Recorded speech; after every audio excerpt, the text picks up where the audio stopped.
नमस्कार. जागर मीडियामध्ये आपल्या सगळ्यांचं स्वागत आहे. आज आपला पॉडकास्टचा विषय थोडासा विशेष पण म्हणू शकतो किंवा सर्वसामान्य म्हणू शकतो, कारण हा विषय आहे सर्वसामान्यांशी जोडलेला. आपण भारताचे नागरिक आहोत, आपली ओळख आहे भारतीय म्हणून. पण ही ओळख आपली तेव्हाच कायम होते जेव्हा तुम्ही भारताच्या संविधानाप्रमाणे मतदान करता. आणि मतदान करण्यासाठी तुमचं नाव मतदार यादीमध्ये असणं सगळ्यात महत्वाचं आहे. आणि सध्या घराघरामध्ये, गावागावामध्ये, शहरांमध्ये एक विशेष प्रक्रिया राबवण्यात येते मतदान निवडणूक विभागाकडून. ही प्रक्रिया आहे ती म्हणजे SIR. BLOs प्रत्येकाच्या घरामध्ये भेटी देत आहेत, त्यांची मतदार यादीमध्ये नावं विचारून घेत आहेत. तर ही SIR प्रक्रिया नक्की काय आहे आणि ही कशी राबवली जाते या संदर्भात अनेक प्रश्न सगळ्यांनाच पडलेले आहेत. या सगळ्याच प्रश्नांची उत्तरं जाणून घेण्यासाठी आज आमच्या जागरच्या स्टुडिओमध्ये आलेले आहेत आपल्या रत्नागिरी जिल्ह्याचे निवडणूक अधिकारी श्री राहुल गायकवाड सर. सर नमस्कार. नमस्कार मॅडम. नमस्कार. आपण गेल्या 2 निवडणुकांमध्ये गायकवाड सरांना ओळखताच. त्यांनी ह्या दोन्ही निवडणुकीच्या प्रक्रिया खूप उत्तम पद्धतीने राबवल्या होत्या जिल्ह्यामध्ये आणि आता त्यांच्यावरती सगळ्यात मोठी जबाबदारी दिलेली आहे ती म्हणजे SIR प्रक्रियेची. सर सुरुवातीलाच मी तुम्हाला पहिलाच प्रश्न विचारेन, ही SIR प्रक्रिया म्हणजे नक्की काय? भारत निवडणूक आयोग यांच्या मार्फत मतदार यादीचं काम केलं जातं. बर. आणि हे काम करताना लोकप्रतिनिधित्व अधिनियम 1950 आणि मतदार नोंदणी नियम 1960 ह्या 2 कायद्याअंतर्गत ते काम चालतं. मतदार यादी ही निरंतर चालणारी प्रक्रिया आहे. मतदार यादीमध्ये नाव समाविष्ट करणे असेल, नाव वगळणे असेल, मतदार यादीतील तपशिलामध्ये दुरुस्ती करणे असेल, ह्या सगळ्या प्रक्रिया निरंतर चालत असतात. परंतु भारत निवडणूक आयोगाने त्याचे 2-3 वेगळे विषय केलेले आहेत. म्हणजे पहिला म्हणजे संक्षिप्त पुनरीक्षण, हा दरवर्षी घेतला जातो. विशेष सखोल पुनरीक्षण हे भारत निवडणूक आयोगाला अधिकार आहेत कधी घ्यायचे हे ठरवायचं. त्यानुसार ते निश्चित करतात की कधी घ्यायचं आहे. आणि तिसरा प्रकार जो असतो तो अंशतः सखोल आणि अंशतः संक्षिप्त पुनरीक्षण. हे सुद्धा केव्हा घ्यायचं, कसं घ्यायचं ह्याचे सुद्धा अधिकार भारत निवडणूक आयोगाचे आहेत. मग आता हा जो कार्यक्रम लागलेला आहे तो माननीय भारत निवडणूक आयोगाने 14 मे 2026 रोजीचे पत्र काढलेलं आहे. त्याच्यानुसार महाराष्ट्रामध्ये विशेष सखोल पुनरीक्षणाचा कार्यक्रम घोषित केलेला आहे. तो 30 जून 2026 पासून सुरू झालेला आहे. 30 जून 2026 पासून सुरू झालेला आहे. आता विशेष पुनरीक्षण, विशेष सखोल पुनरीक्षण, विशेष सखोल पुनरीक्षण आणि संक्षिप्त पुनरीक्षण याच्यामध्ये नेमका फरक काय आहे? काय फरक आहे? तर संक्षिप्त पुनरीक्षण या कार्यक्रमामध्ये पूर्ण मतदारांची पडताळणी केली जात नाही. त्याच्यामध्ये दरवर्षी जे मतदार वयाची 18 वर्ष पूर्ण करतात त्यांच्याकडून फॉर्म नंबर 6 भरून घेतले जातात, त्यांना समाविष्ट केलं जातं. दरवर्षी ज्यांचं निधन होतं, काही म्हणजे व्यक्ती अशा असतात की त्या मृत्यू पावतात, तर त्यांची नावं वगळली जातात किंवा काही स्थलांतरित होतात, त्यांची त्या जिथे स्थलांतरित झाली त्या ठिकाणी त्यांची नावं दाखल केली जातात. म्हणजे तिथे त्यांचं मतदार यादीत नाव भरलं जातं आणि इकडून वगळलं जातं. म्हणजे जिथून ते स्थलांतरित झाले तिथून कमी केलं जातं आणि जिथे स्थलांतरित झाले तिथे ऍड केलं जातं. ह्या ज्या प्रक्रिया आहेत ह्या केल्या जातात, त्याला संक्षिप्त पुनरीक्षण म्हणतात. सखोल पुनरीक्षणामध्ये मतदार यादीमध्ये अस्तित्वात असलेल्या सगळ्या मतदारांची 100% पडताळणी केली जाते. त्याला विशेष सखोल पुनरीक्षण म्हणायचं. म्हणजे जी मतदार यादी आहे ती प्रत्येक नावानिशी त्याची पडताळणी केली जाते. सखोल पुनरीक्षणामध्ये जो भारत निवडणूक आयोगाने दिलेला कार्यक्रम आहे त्याच्यामध्ये ज्या कालावधीमध्ये मतदान केंद्रस्तरीय अधिकारी मतदारांच्या घरी जातील, भेट देतील आणि त्यांच्याकडून इन्युमरेशन फॉर्म भरून घेतील, ते 100% मतदारांकडून हे इन्युमरेशन फॉर्म भरून घ्यायचे. 100%. मग आता प्रश्न असा येतो की बाबा मग मयत मतदारांचे फॉर्म काय करायचे किंवा मग स्थलांतरित झालेल्या मतदारांचे फॉर्म कोणी भरायचे आहे? तर याच्यामध्ये भारत निवडणूक आयोगाची सूचना अशा आहेत की जर एखादा मतदार जरी मयत असला तरी त्याचा जो इन्युमरेशन फॉर्म आहे त्याच्या कुटुंबातल्या सदस्यांकडे द्यायचा बर. आहे. आणि जेव्हा तो भरून घेतला जाईल हम्म. तर त्याच्या कुटुंबातील सदस्यांकडून तो मयत आहे असं भरून घ्यायचा आहे हम्म. आणि त्याच्यासोबत त्याचं मृत्यू प्रमाणपत्र घ्यायचं आहे. बर. तशाच पद्धतीनं स्थलांतरित झालेल्याच्या बाबतीमध्ये स्थलांतरित. हा स्थलांतरीच्या बाबतीमध्ये त्यांच्या हम्म. कुटुंबातील सदस्यांकडून तो फॉर्म भरून घ्यायचा आहे. बर. परंतु 100% मतदारांना इन्युमरेशन फॉर्मचं वितरण करायचं आहे. हम्म. त्यांच्याकडून ते फॉर्म भरून घ्यायचे आहेत हम्म. आणि भरून घेतलेल्या फॉर्मचं हम्म. डिजिटायझेशन करायचं आहे. हे डिजिटायझेशन BLO ऍप मध्ये करायचं आहे बर. आणि इन्युमरेशन फॉर्मचा फोटो त्या BLO काढायचा आहे, भरून आलेल्या इन्युमरेशन फॉर्मचा, हम्म. आणि तो फोटो सुद्धा त्या BLO ऍप वरती अपलोड करायचा आहे. हम्म. परंतु विशेष सखोल पुनरीक्षणाचा हा जो कार्यक्रम चालू आहे ज्याच्यामध्ये BLO 30 जून पासून ते 8 ऑगस्ट 2026 पर्यंत बर. प्रत्येक मतदारांच्या घरी जाणार आहेत. हो. आणि इन्युमरेशन फॉर्म भरून घेताना त्याच्या सोबत कुठलाही पुरावा घ्यायचा नाही, कोणताच पुरावा नाही, कुठलाच पुरावा घ्यायचा कोणताच दाखला नाही, काही कुठलाच नाही, दाखला काही घ्यायचा नाही. फक्त फॉर्म भरून घ्यायचा. फक्त फॉर्म भरून घ्यायचा इन्युमरेशन फॉर्म. हम्म. म्हणजे मतदारांनी हे लक्षात ठेवावं हम्म. की मतदान केंद्रस्तरीय अधिकारी जेव्हा तुमच्या घरी येतील हम्म. ते तुम्हाला इन्युमरेशन फॉर्म भरून मागतील, बरोबर. त्याच्यासोबत कुठलाही पुरावा द्यायचा नाही, फक्त अगदी. इन्युमरेशन फॉर्म भरून द्यायचा आहे, हम्म. कुठलेही डॉक्युमेंट द्यायचे नाही. हम्म. आणि ह्या इन्युमरेशन फॉर्म मध्ये 2 भाग आहेत. त्या अर्जामध्ये वरच्या भागामध्ये मतदाराचा आजच्या मतदार यादीमध्ये कुठं नाव आहे त्याचा तपशील दिलेला आहे. बरोबर. आणि त्याच्या खालच्या हा. भागामध्ये त्या इन्युमरेशन फॉर्मच्या खालच्या भागामध्ये त्या मतदाराचं 2002च्या मतदार यादीत कुठे नाव होतं हम्म. त्याचा तपशील खाली नमूद खाली करायचा. दिलेला आहे. हे दोन्ही तपशील भरून द्यायचे आहेत मतदारांनी. हे वेगवेगळे असू शकतात दोन्ही तपशील. हा दोन्ही तपशील वेगवेगळे असू शकतात. आता उदाहरणार्थ एखाद्या मतदाराचं नाव हम्म. आजच्या मतदार यादीमध्ये रत्नागिरीमध्ये आहे, बर. परंतु 2002ला त्याचं नाव रत्नागिरी विधानसभा मतदारसंघाच्या बाहेर किंवा रत्नागिरी जिल्ह्याच्या बाहेर कुठेही असू शकतं. असू शकतं कामानिमित्त किंवा हा. तर व्यवसाय. त्याचं 2002 मध्ये जिथे नाव आहे हम्म. तो तपशील त्यांनी इन्युमरेशन फॉर्म मध्ये खालच्या भागामध्ये भरून द्यायचा आहे हम्म. आणि सध्याचा तपशील त्यांनी वरच्या भागामध्ये भरून द्यायचा आहे. ही कदाचित ही प्रक्रिया किंवा हा जो तुम्ही फॉर्म भरताय की वरच्या भागात वेगळं आणि खालच्या भागात वेगळं, की 2002 मध्ये कुठे होतात काय, हे सगळ्यात जास्त महिला मतदारांना लागू पडेल असं शक्यता वाटते. कारण बऱ्याचशा महिला लग्न होऊन इकडच्या तिकडे गेलेल्या असतात किंवा या मतदारसंघातून त्या मतदारसंघात गेलेल्या असतात. त्यामुळे फार काळजीपूर्वक हा फॉर्म भरलं जाणं गरजेचं आहे. नक्कीच बरोबर आहे ते, परंतु तुमचं म्हणणं काही अंशी बरोबर आहे की म्हणजे फक्त महिलांनाच लागू नाही ते, बरोबर. इतर म्हणजे पुरुषांना सुद्धा तसं आहे की काही पुरुष मतदार असे आहेत की ज्यांचं नाव आज ज्या ठिकाणी आहे, आज 2025-26 मध्ये ज्या मतदार यादीत आहे, 2002 ला त्यांचं नाव दुसरीकडे कुठेतरी आहे. बरोबर.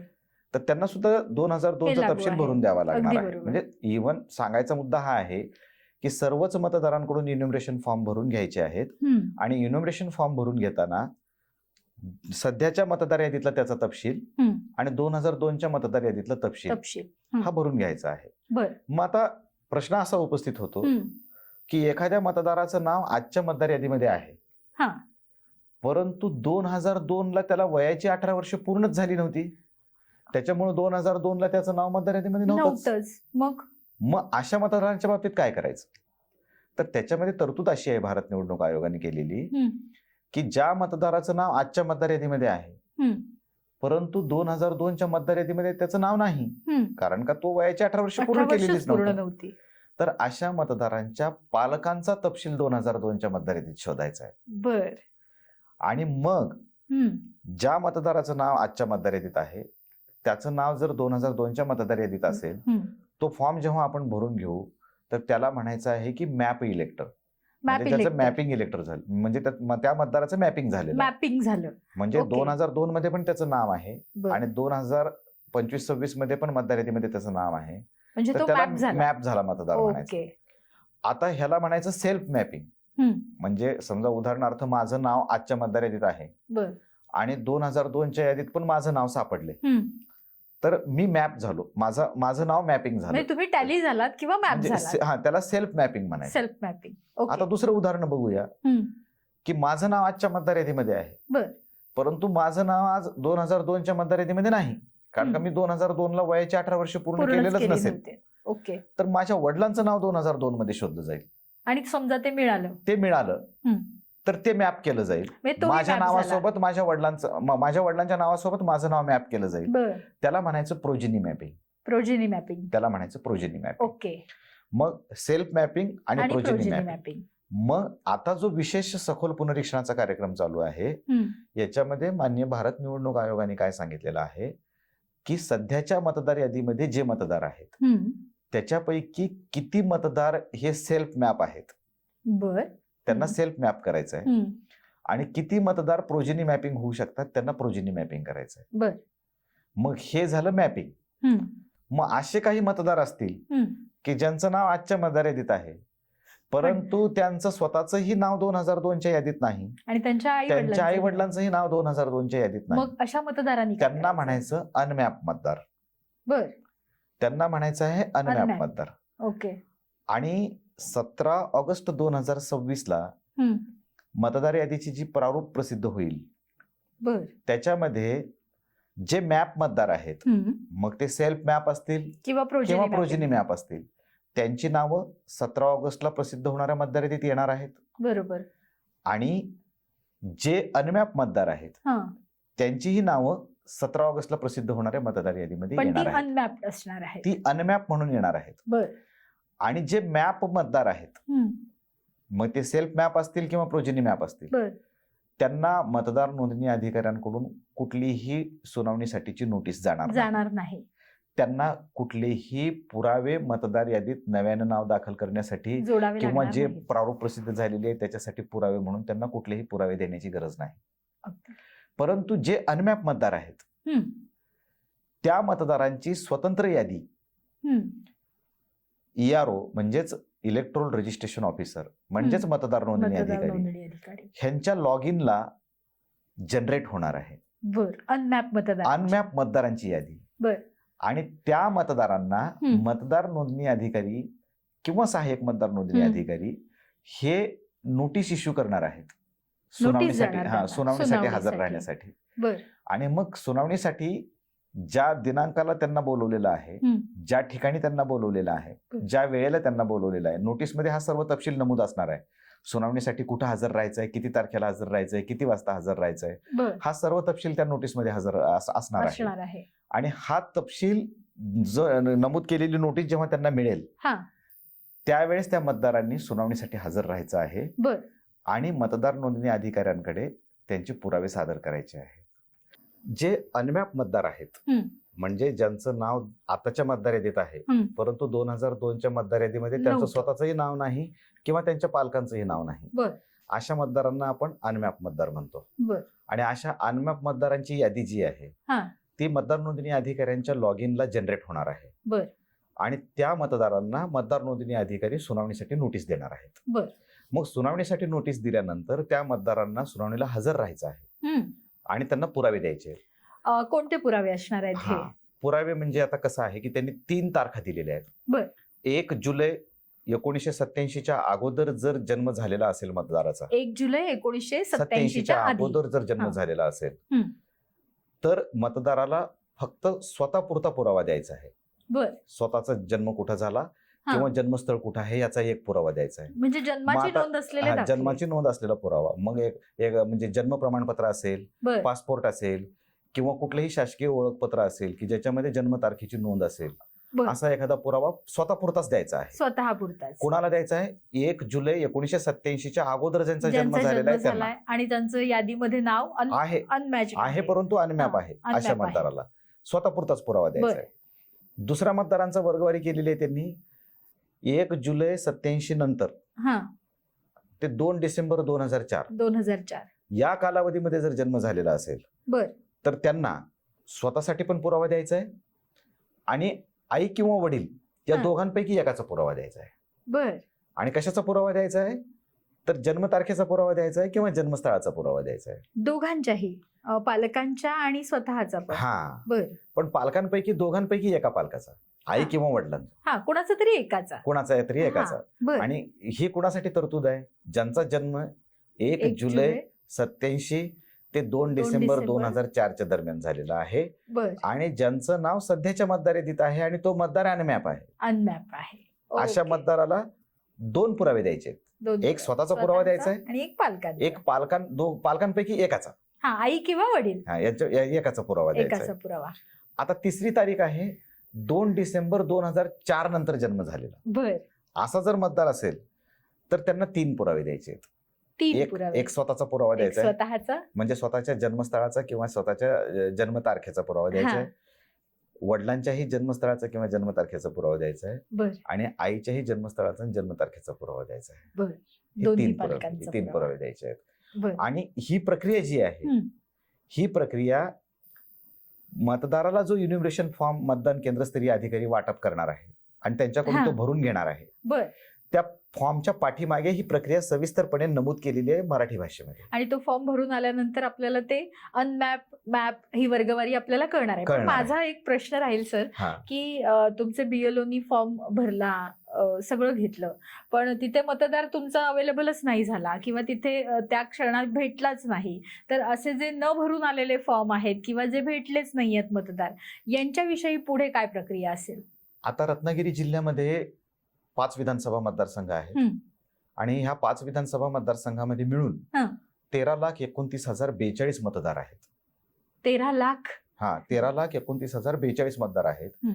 आणि भारत निवडणूक आयोगाच्या सूचनेनुसार किंवा हम्म. आदेशानुसार आपल्याला 100% मतदारांना इन्युमरेशन फॉर्म वितरित करायचे आहे. बर. म्हणजे थोडक्यात आपल्याला 13,29,042 इन्युमरेशन फॉर्मचं वितरण पूर्ण करायचं आहे. बर. मग आता जी शंका तुम्ही उपस्थित केली हा. की एखादा मतदार स्थलांतरित झालेला असेल बरोबर. किंवा त्याचं पूर्ण कुटुंब स्थलांतरित झालेलं आहे, हो. त्याच्या घराला कुलूप आहे, आणि आता आपल्याकडे तो ते शक्यच आहे. भेटतच नाही, हम्म. तर त्याच्या बंद घरामध्ये सुद्धा तो इन्युमरेशन फॉर्म मतदान केंद्रस्तरीय अधिकाऱ्यांनी टाकायचा आहे. बंद घरात. बंद घरामध्ये तो इन्युमरेशन फॉर्म टाकायचा आहे. हम्म. आणि टाकल्यानंतर त्यांनी त्याच्या BLO ऍपमध्ये इन्युमरेशन फॉर्म डिस्ट्रीब्युटेडला ते मार्क करायचं आहे. बर. आलं का लक्षात? हम्म. म्हणजे एखादं बंद घर आहे एखाद्या मतदाराचं, तो इथे राहत नाही सध्या किंवा त्याच्या कुटुंबातला कोणीच सदस्य राहत नाही, हम्म. तर त्याच्या कुटुंबामध्ये समजा 4 मतदार असतील, तर त्या 4 मतदाराचे इन्युमरेशन फॉर्म त्या बंद घरामध्ये त्यांनी सरकवायचे आहेत. बर. आणि तिथे एक नोटीस चिटकवायची आहे BLOनी, हा. की मी या तारखेला आपल्या घरी भेट दिली, आपण आढळला नाही, हा. मी दुसरी व्हिजिट या तारखेला करणार आहे, बर. दुसरी भेट या तारखेला देणार हम्म. आहे. आणि ती नोटीस त्यांनी तिथे डकवायची आहे. बर. असं BLOनी जे मतदार भेटले नाहीत हा. अशा मतदारांच्या घरी कमीत कमी 3 वेळेस भेट द्यायची. 3 वेळेस. 3 वेळेस भेट द्यायची. बर. म्हणजे पहिल्या भेटीत मतदार भेटले, त्यांना फॉर्म वाटप होतील, बर. पण पहिल्या भेटीत सगळेच मतदार भेटतील असं नाही, असं पण नाही. त्यांच्यासाठी त्यांनी दुसरी व्हिजिट करायची. बरोबर. दुसरी व्हिजिट करून पण जर मतदार नाही भेटला, हा. त्यांनी तिसरी व्हिजिट करायची आहे. बर. आणि तिन्ही व्हिजिट करून जर मतदार नाही भेटला, हा. तर त्याचा एक पंचनामा त्यांनी करायचा आहे. आणि त्याची नोटीस जी आहे ती त्याच्या घरावर ढकललेली असते. हा. ते त्या नोटीस पंचनाम्यामध्ये त्यांनी उल्लेख वगैरे करायचा आहे की बर. मी 3 वेळेस भेट दिली पण हा मतदार भेटला नाही भेटला वगैरे म्हणून. नाही. आणि त्याला त्याच्या BLO ऍपमध्ये हा. इन्युमरेशन फॉर्म त्या मतदाराचा जो असेल हा. त्याला अनकलेक्टेबल म्हणून मार्क करायचा आहे. अनकलेक्टेबल म्हणजे तो कोणी Unccollectible. घेतलाच नाही. त्याला हा. म्हणजे कलेक्ट झाला नाही, Collect वाटप झाला. केला, वाटप वाटप केला. तर 100% वाटप करायचंय, पण भरून मिळाला नाही. परंतु भरून मिळाला नाही. बरोबर. मग ह्या BLO ऍपमध्ये त्याचे 5 कारण दिलेले आहेत वेगळे वेगळे. हम्म. म्हणजे तो मयत आहे म्हणून मिळाला नाही, का तो स्थलांतरित झालेला म्हणून आहे म्हणून मिळाला मिळाला नाही, त्या कारणाला टिक मार्क करायचा आहे.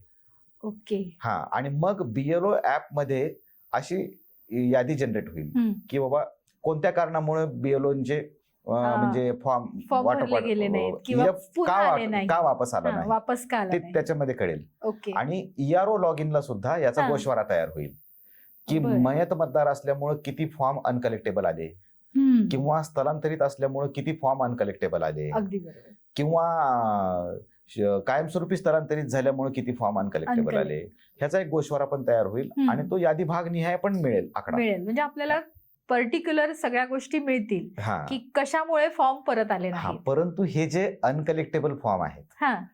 त्यांची नावं मतदार यादीत येणार नाहीत. 17 ऑगस्टला प्रसिद्ध होणार आहे. 17 ऑगस्ट 2026ला जी प्रारूप मतदार यादी प्रसिद्ध होईल हा. त्याच्यामध्ये कुणाकुणाची नावं येणार आहेत? एक तर मॅप मॅप मतदारांचे येणार आहेत, मग तो प्रोजिनी सेल्फ मॅप मॅप असेल किंवा प्रोजिनी प्रोजिनी मॅप असेल मॅप त्यांची असेल. नाव येणार आहेत. आणि जे मतदार अनमॅप आहेत हा. आणि ज्यांचा इन्युमरेशन फॉर्म भरून वापस आलेला आहे हा. त्यांची पण त्यांची नावं नावं येणार आहेत. येणार आहेत. बरोबर. फक्त नाव कुणाची येणार नाहीत, ज्यांचा इन्युमरेशन फॉर्म भरून वापस आलाच नाही कुणाकडे, मतदान केंद्रस्तरीय मतदान अधिकाऱ्याकडे, केंद्रस्थळी. त्यांची नावं 17 ऑगस्ट 2026 ला प्रसिद्ध होणाऱ्या यादीत असणार प्रारूप नाही. मतदार यादीत येणार नाहीत. बर. पण मग मग अशा आता वेळी याची त्यांनी रिझन काय घाबरून नाही आहे, जायचं. याची रिझन काय आहे? काही मयत आहेत, हो, म्हणजे मयत मतदाराचं नाव येणारच नाही ना, बरोबर. आणि येणं अपेक्षित पण नाही, अपेक्षित ते पण येणारच नाही. आता स्थलांतरित मतदार आहे, बरोबर. त्याचंही इथं नाव, म्हणजे त्याचं कुटुंबही नाही, तोही नाही, त्याचंही नाव येणं अपेक्षित नाही, अगदी तेही बरोबर. येणार नाही. त्याचं तिकडे आलेलं असेल हा. कदाचित. पण काही मतदारांची शंका असेल की आम्ही तर तात्पुरते स्थलांतरित झालेलो आहोत, बरोबर. हं, शिक्षणासाठी स्थलांतरित झालेलो आहोत, हं. किंवा नोकरी निमित्ताने, कामधंद्याच्या निमित्ताने आम्ही कायम तात्पुरते तात्पुरते स्थलांतरित झालो, स्थलांतरित झालं. आणि कुठल्या तरी निवडणुका असतील तर तेव्हा मतदानाला आम्ही आम्ही येतो. येतो. मग आमचं नाव प्रारूप मतदार यादीत नाही आलं तर मग आम्ही काय करायचं? बरोबर. हा, मग त्याच्यावरती उत्तर असं आहे हा. की जेव्हा प्रारूप मतदार यादी 17 ऑगस्ट 2026 ला प्रसिद्ध होईल, हं. त्याच्यानंतर दावे हरकती दाखल करण्याचा कालावधी दिलेला आहे. किती कालावधी आहे? तो आहे 16 सप्टेंबर पर्यंत दिलेला आहे. ओके. म्हणजे 17 ऑगस्टला प्रारूप मतदार यादी प्रसिद्ध झाल्यानंतर हं. 16 सप्टेंबर 2026 पर्यंत मतदारांना त्यांच्या दावे हरकती दाखल करता एक येणार आहेत, महिन्याचा कालावधी दिलेला दिलेला आहे. ओके. मग या कालावधीमध्ये ते त्यांचा फॉर्म नंबर 6 नवीन मतदार यादीत नाव दाखल करण्याचा भरून देऊ भरून शकतात. देऊ शकतात. त्याच्यामुळे खूप मोठी अडचण नाहीये. म्हणजे हो. जरी प्रारूप मध्ये नाव नाही आलं एखाद्या स्थलांतरित मतदाराचं, हा, परंतु त्याला वाटलं की मला परत रत्नागिरीमध्येच नाव ठेवायचं आहे, किंवा हा. रत्नागिरी जिल्ह्यात म्हणा किंवा रत्नागिरी हं. जिल्ह्यातल्या विधानसभा मतदारसंघात म्हणा, तिथेच तिथंच त्याला नाव ठेवायचं. ठेवायचं असेल, हं. तर त्याच्यामुळे काही खूप घाबरून जाण्याचं कारण नाहीये. हा. तर 17 ऑगस्टला प्रारूप मतदार यादी प्रसिद्ध झाल्यानंतर हं. 18 ऑगस्ट पासून किंवा 17 ऑगस्ट पासून तो कधीही फॉर्म नंबर 6 भरून देऊ शकतो, आणि त्याच्यानंतर दाव्या हरकतीची सुनावणी होईल आणि त्याचं नाव मग परत मतदार यादीमध्ये घेण्याचा निर्णय मतदार नोंदणी अधिकारी घेतील. ही प्रक्रिया सुरू झाल्यापासून कोकणामध्ये विशेषतः रत्नागिरीमध्ये काही गावांमध्ये एक शंका जी वारंवार विचारली जाते ती हीच, जिचं तुम्ही आता निरसन केलं की आमच्या घरातली माणसं, एक कुटुंब आहे पण वेगवेगळी कुटुंब अशी त्यांची झालेली आहेत. एक पूर्णच्या पूर्ण कुटुंब मुंबईला स्थलांतरित झाले, जे आपल्याकडे पद्धत आहे चाकरमानी, जे चाकरमानी कधीतरी सणानिमित्त येतात पण मतदानाला येतात असे आहेत. आणि मग अशांची नावं नाही किंवा अशांचे फॉर्म मग आम्ही कुणाकडून भरून घ्यायचे, कसं करायचे, हे प्रश्न खूप फिरत होते. आज तुम्ही त्या शंकेचं निरसन केलं. समजा एखादं घर बंद असेल, तिथे तुम्ही तुमचा फॉर्म सरकवून ठेवलात, त्याचा पंचनामा केलात, तो काय कारणाने फॉर्म भरला गेला नाही आहे याचं सुद्धा तुम्ही तुमच्या ॲपवरती नोंदणी केलीत. एवढं सगळं करूनही एखाद्या त्या मतदारापर्यंत तुमचा निरोपच नाही गेला योग्य त्या कालावधीत, ज्या कालावधीत जाणं अपेक्षित आहे, तर मग अशांना तुम्ही कॉन्टॅक्ट कसा करणार किंवा अशा मतदारांचं पुढे काय? कसं आहे की विशेष सखोल पुनरीक्षणामध्ये मतदान केंद्रस्तरीय अधिकारी, ज्याला आपण सर्वसामान्य भाषेमध्ये BLO म्हणतो, BLOनी हाऊस टू हाऊस व्हिजिट करून मतदाराच्या घरी जाऊन त्या फॉर्मचं वाटप करायचं आहे आणि भरून घ्यायचे आहे. आता तुम्ही विचारलेल्या प्रश्नाचं एक उदाहरण घेऊ आपण. समजा रत्नागिरी जिल्ह्यातलं एखादं कुटुंब आहे आणि ते नोकरी कामधंद्यानिमित्त रत्नागिरी जिल्ह्याच्या बाहेर कुठेतरी स्थलांतरित झाले, पण स्थलांतरित होत असताना कुटुंबातला 1-2च सदस्य स्थलांतरित झालेत, बाकीचे सदस्य इथंच राहत आहेत. अशा वेळेस त्या BLOनी त्या स्थलांतरित झालेल्या दोन्ही मतदारांचा फॉर्म त्यांच्या कुटुंबातल्या जे सदस्य इथं राहत आहेत त्यांच्याकडे द्यायचा आहे आणि तो भरून घ्यायचा आहे. मग त्यांचा फॉर्म भरून आल्यानंतर त्यांचं नाव प्रारूप मतदार यादीत येणार आहे ना. अगदी बरोबर. म्हणजे नातेवाईकांनीही ती जबाबदारी स्वीकारणं गरजेचं आहे. हा, म्हणजे त्यांनी तो फॉर्म भरून दिला तर त्यांचा इन्युमरेशन फॉर्म रिटर्न आला ना BLO कडे. अगदी बरोबर. आणि ज्यांचे इन्युमरेशन फॉर्म परत येणार आहेत त्यांची नाव प्रारूप मतदार यादीत येणार आहेत. अगदी बरोबर. आता हे झालं एक उदाहरण. हो. आता एक उदाहरण असं बघूया. रत्नागिरी जिल्ह्यातच एखादं कुटुंब आहे आणि पूर्णच्या पूर्ण कुटुंब नोकरी कामधंद्यानिमित्त स्थलांतरित झालेलं आहे आणि त्यांच्या घराला इथं लॉक आहे आणि त्यांचे कोण नातेवाईक आहेत हे BLOला माहितच नाहीये. आणि BLOनी त्यांच्या बंद असलेल्या घरामध्ये इन्युमरेशन फॉर्म सरकवून ठेवला आणि त्यांनी लिहिलेलं आहे की हे शिफ्टेड झालेले आहेत, स्थलांतरित झालेले आहेत. ह्या कारणाला त्यांनी BLO ऍप मध्ये मार्क केलं आणि ते अनकलेक्टेबल मध्ये आले. म्हणजे त्यांचा फॉर्म इन्युमरेशन फॉर्म वापस मिळाला नाही. का? तर बंद घर होतं, लॉक होता, त्याच्यामुळे त्यांनी फॉर्म मध्ये टाकले आणि त्यांचे कोणी नातेवाईक आढळले नाहीत, त्याच्यामुळे तो फॉर्म इन्युमरेशन त्यांच्या भरून घेण्याचा प्रश्न तो तसाच उद्भवला. राहिला. ओके. हा ना? हा. मग ह्या मतदारांचं नाव 17 ऑगस्टला प्रसिद्ध होणाऱ्या मतदार यादीत तर येणार नाही. नाहीच येणार. मग ह्या वेळेस मतदारांनी घाबरून जायचं कारण नाही. बर. हम्म. त्यांनी पुन्हा फॉर्म नंबर 6 नव्यानं भरून द्यायचा हम्म. 16 सप्टेंबरच्या अगोदर 16 सप्टेंबरच्या अगोदर. ओके. आणि मतदार नोंदणी अधिकाऱ्याकडे सुनावणीला हजर राहायचं. 17 ऑगस्ट 2026ला जेव्हा मतदार यादीची प्रारूप प्रसिद्ध होईल हम्म. त्यावेळेस ती यादी त्यांनी तपासून बघावी, बर. आपलं नाव त्या मतदार यादीमध्ये आलेलं आहे किंवा नाही. हम्म. आणि नसेल तर मी आता थोड्या वेळापूर्वी जी प्रक्रिया सांगितली त्या प्रक्रियेनुसार त्यांनी अर्ज दाखल अर्ज करावा. दाखल करायचा. फॉर्म आता नंबर मग 6. आता मग ही मतदार यादी प्रसिद्ध कुठं कुठं होणार आहे? हा, तेच विचारते की जिल्हा प्रशासन किंवा निवडणूक प्रशासन की ही प्रसिद्ध करण्यासाठी काय काय जबाबदारी तुमच्यावरती आहे आणि ती जास्तीत जास्त लोकांपर्यंत कशी पोहोचेल, कसं करणार आहात तुम्ही हे? प्रारूप मतदार यादी कुठे कुठे प्रसिद्ध होणार आहे? हम्म. तर मतदार नोंदणी अधिकारी कार्यालयामध्ये, कार्यालयात. ओके. म्हणजे ज्याला आपण आपल्या सर्वसामान्यांच्या भाषेमध्ये हम्म. प्रांत ऑफिस म्हणतोय. प्रांत ऑफिस. प्रांत ऑफिसला प्रसिद्ध होणार आहे. बर. तहसील ऑफिसला प्रसिद्ध होणार आहे. तहसीलदार तहसीलदार हे सहाय्यक मतदार नोंदणी अधिकारी असतात, त्यांच्या कार्यालयात त्यांच्याकडे प्रसिद्ध असणार होणार आहे. संबंधित मतदान केंद्रावर प्रसिद्ध होणार आहे. म्हणजे जिथे आपण मतदान करतो त्या हा. मतदान केंद्रावर, त्या मतदान एखादी केंद्रावर. शाळा वगैरे जिथे असेल हा. तिथे. आता समजा उदाहरणार्थ तुमचं नाव मतदान केंद्र क्रमांक 50 वर आहे, हम्म. तर मतदान केंद्र क्रमांक 50 ची मतदार यादी मतदान केंद्र क्रमांक 50 वर पण 50 प्रसिद्ध होणार आहे. प्रसिद्ध होणार. ओके. हा, त्याचबरोबर जिल्हा निवडणूक अधिकारी कार्यालय हम्म. म्हणजेच जिल्हाधिकारी कार्यालय जिल्हाधिकारी ह्यांच्या कार्यालय. संकेतस्थळावर प्रसिद्ध होणार आहे. बर. दुसरी गोष्ट आहे मुख्य निवडणूक अधिकारी महाराष्ट्र राज्य हम्म. ह्यांच्या संकेतस्थळावर सुद्धा प्रसिद्ध होणार म्हणजे आहे. ऑनलाईन सुद्धा प्रसिद्ध होणार हा, आहे. म्हणजे हे सगळ्या संकेतस्थळावर प्रसिद्ध होणार असल्यामुळे हा. मतदारांना ते कुठेही असतील अगदी. तरी त्यांना त्यांचं नाव त्या मतदार यादीत आहे किंवा नाही हे त्यांना तपासून पाहता येणार आहे. आत्ताच तुम्ही संकेतस्थळाचा उल्लेख केलात. इनॉग्रेशन फॉर्म जो आपण भरून घेणार आहोत, तर असा फॉर्म समजा आम्हाला फिजिकली भरणं शक्य नाहीये, तर आम्ही तो ऑनलाईन भरू शकतो का? तशी काही वेगळी सुविधा आहे का? हो, आहे. हा, आणि ती लिंक असेल तर त्याबद्दल थोडक्यात सांगा ना. मान्य भारत निवडणूक आयोगाने काय केलेलं आहे, ECI नेट हे मोबाईल ऍप डेव्हलप केलेलं आहे. ECI net. ओके. सर्व capital letters. ECI net net. हे कॅपिटल लेटर्स मध्ये आहे. ओके. आणि हे मोबाईल ऍप भारत निवडणूक आयोगाने विकसित केलेलं आहे. बर. त्याच्यामध्ये मतदाराला आपला मोबाईल नंबर रजिस्टर करावा लागतो आणि तो रजिस्टर केल्यानंतर त्याच्यामधून त्यांच्या सर्व सुविधा ज्या आहेत भारत निवडणूक आयोगाने दिलेल्या त्या त्याच्यात वापरता येतात. त्यापैकीच एक सुविधा आहे की मतदाराला आपला इन्युमरेशन फॉर्म त्याच्यामधून भरता येऊ शकतो. फॉर्म नंबर 6 म्हणतो का आपण त्याला? काय नाही, म्हणतो? इन्युमरेशन फॉर्म वेगळा, फॉर्म नंबर 6 वेगळा, इन्युमरेशन फॉर्म वेगळा. ओके.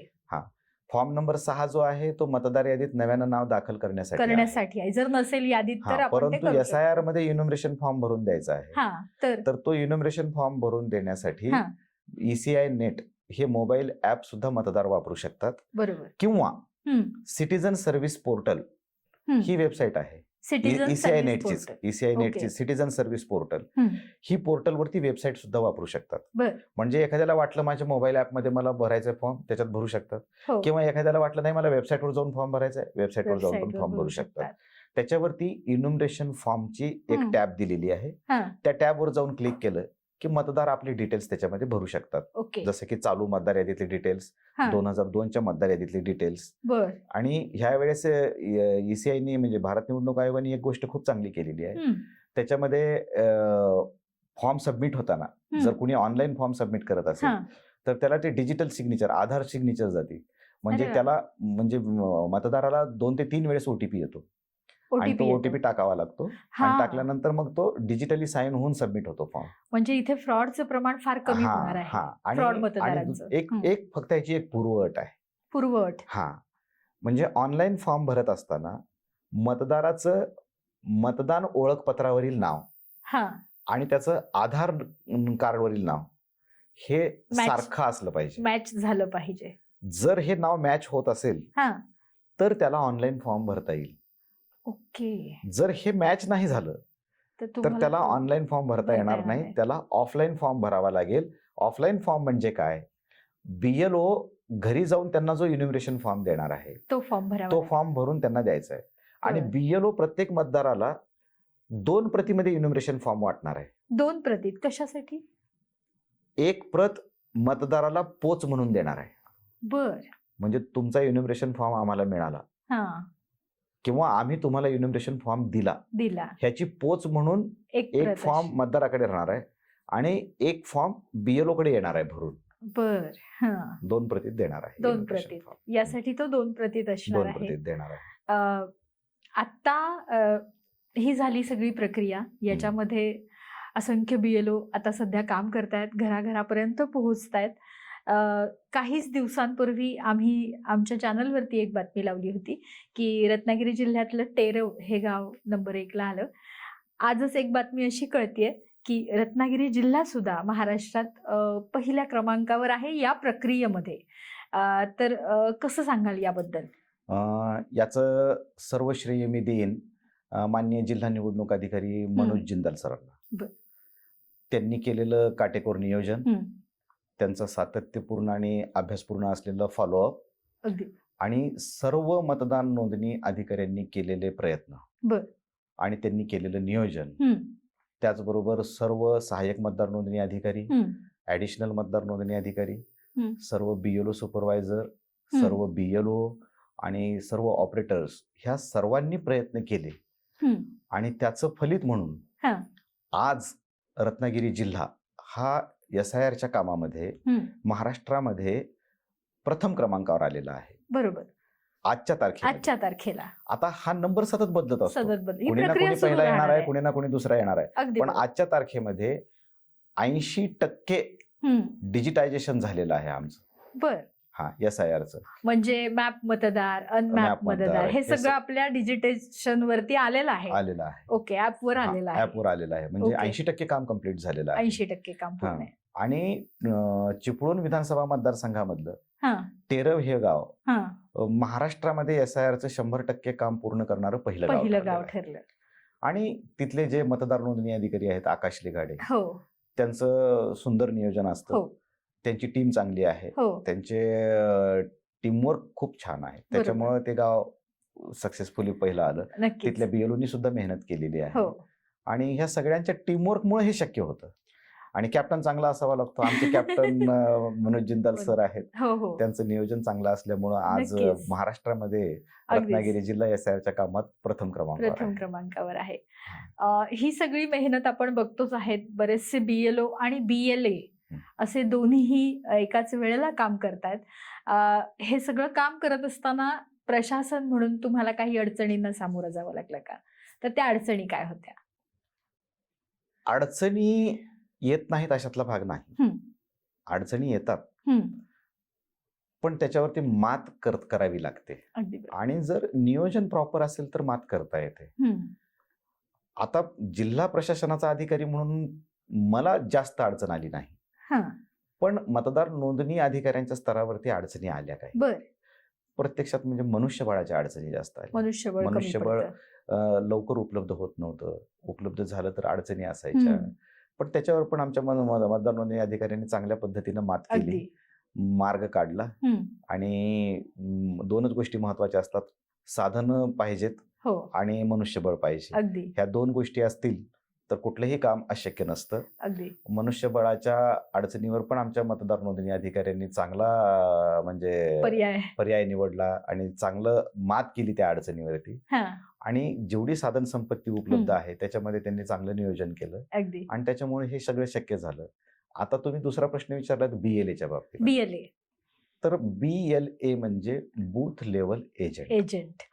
आणि बूथ लेवल एजंट हे राजकीय पक्षांचे प्रतिनिधी असतात. मान्यताप्राप्त राजकीय पक्षांना बूथ लेवल एजंट नेमण्याचा अधिकार भारत निवडणूक आयोगाने दिलेला आहे.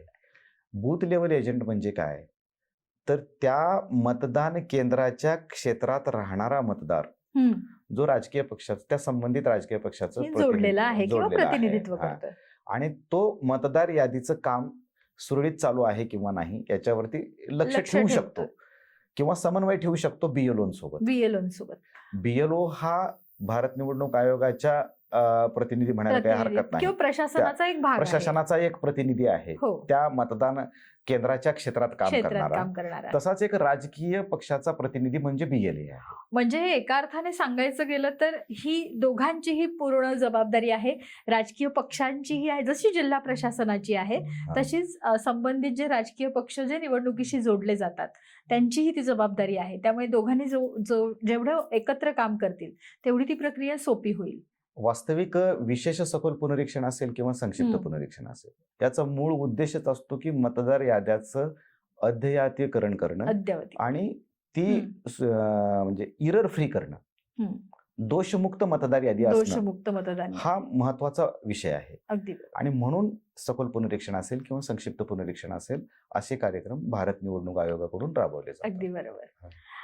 सर, आज तुम्ही इथे आलात, बरेचसे प्रश्न लोकांच्या मनात होते की आम्ही अवेलेबल नसू तर आमचा फॉर्म कोण भरणार, आम्हाला जर ह्या तारखेला या यादीमध्ये नाव नसेल तर मग आम्ही पुढे काय करायचं, मग आम्ही मतदान म्हणून तिथून बादच होणार का, अशा अनेक प्रश्नांची उत्तरं आज तुम्ही आजच्या या पॉडकास्टमध्ये दिलेली आहेत. ही प्रक्रिया आपली सुरूच आहे. 80% काम पूर्ण झालेलं आहे, अजून 20% शिल्लक आहे. ही यादी लवकरच प्रसिद्ध होईल. थोडंसं बोलायचं मला हा, की बऱ्याच वेळेस मतदारांना मतदार यादीत नाव दाखल करताना काय करावं लागतं हे माहित नसतं. बरोबर. तर त्याच्यासाठी काही महत्वाच्या 2-3 मुद्दे मी सांगतो. हा. की मतदार यादीत नव्यानं नाव दाखल करायचं असेल तर फॉर्म नंबर 6 भरून द्यायचा आहे. अगदी बरोबर. जर मतदार यादीतून नाव वगळायचं असेल तर फॉर्म नंबर 7 भरून द्यायचा आहे. मतदार यादीतल्या तपशिलामध्ये जर काही बदल करायचा असेल, म्हणजे फॉर एक्झाम्पल फोटो बदलायचा असेल, फोटो अपडेट करायचा आहे, अपडेट करायचा. माझा जुना फोटो मतदार यादीत होता, आता माझं 10-15 वर्ष झालेत, आता माझ्या चेहरेपट्टीत फरक पडलेला आहे, मला आता नवा फोटो त्याच्यात टाकायचा आहे. तर तसा फोटो जर चेंज करायचा असेल किंवा माझं नाव चुकलंय करेक्शन करायचं आहे किंवा माझा पत्ता चुकलाय, माझा घर नंबर चुकलाय, असा जर काही तपशील दुरुस्त करायचा असेल तर त्याच्यासाठी फॉर्म नंबर 8 आहे. किंवा जर स्थलांतरित झाला असेल, एका ठिकाणाहून दुसऱ्या ठिकाणी मतदार गेला असेल तर त्यावेळेस सुद्धा त्याला फॉर्म नंबर 8 भरून देता येतो. म्हणजे फॉर्म नंबर 6 नवीन नाव दाखल करण्यासाठी, फॉर्म नंबर 7 मतदार यादीतून नाव वगळण्यासाठी आणि फॉर्म नंबर 8 मतदार यादीतील नावात किंवा तपशिलात दुरुस्ती करण्यासाठी. मग आता पुढचा प्रश्न मतदाराला पडतो की हे फॉर्म मला मिळतात कुठे? बरोबर. प्रत्येक तहसील कार्यालयात हे फॉर्म मिळतील, प्रत्येक प्रांत ऑफिसला हे फॉर्म मिळतील, संबंधित मतदार यादीच्या BLO कडे हे फॉर्म मिळतील, किंवा मग तुम्हाला सिटीजन सर्व्हिस पोर्टलवर मिळतील किंवा ECI नेटच्या मोबाईल ऍपवरती पण हे फॉर्म मिळतील. खूप छान.